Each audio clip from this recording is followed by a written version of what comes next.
Okay, I want to talk to you a little bit about the masks making. That is so much fun. The Facebook photo album that you have hopefully looked at by now gives a lot of examples of how the students worked on the masks. We used, I don't know if I can see this, Sta-Flo starch instead of mixing up a solution. All you have to do is just pour this in little bowls and use newspaper and just tear it in strips. And what we did is we used just paper plates, just cheap paper plates. Most of them made theirs on paper plates just flat. Some of them used balloons where they blew up the balloons and then they laid the paper mache over that. And some of them used a milk jug, where you cut half of it off and the handle becomes the nose. So there are many different ways that you can make a mask. Now, I'm going to look at some of these pictures so I can explain to you some of the things that we did. That some of the students made an extension like a nose or a beak, and all they did is they just added that onto their paper plate and just taped it on, and then as they were doing their paper mache they just laid it over it, which just made it a layer and made it thicker.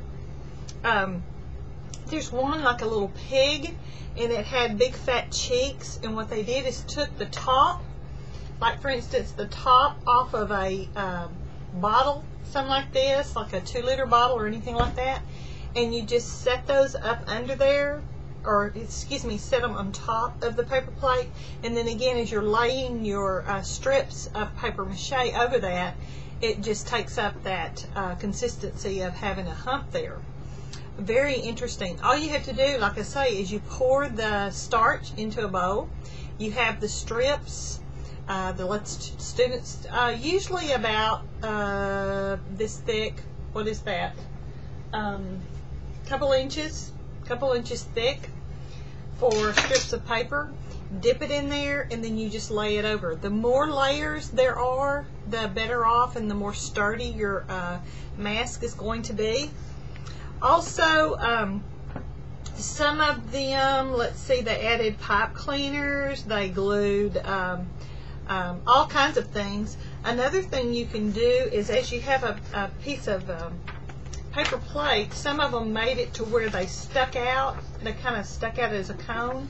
And of course, all you have to do is the paper plate is to cut a little strip, just a small strip, and then put the strip together, and it makes it stick out, which is very interesting effect of that too.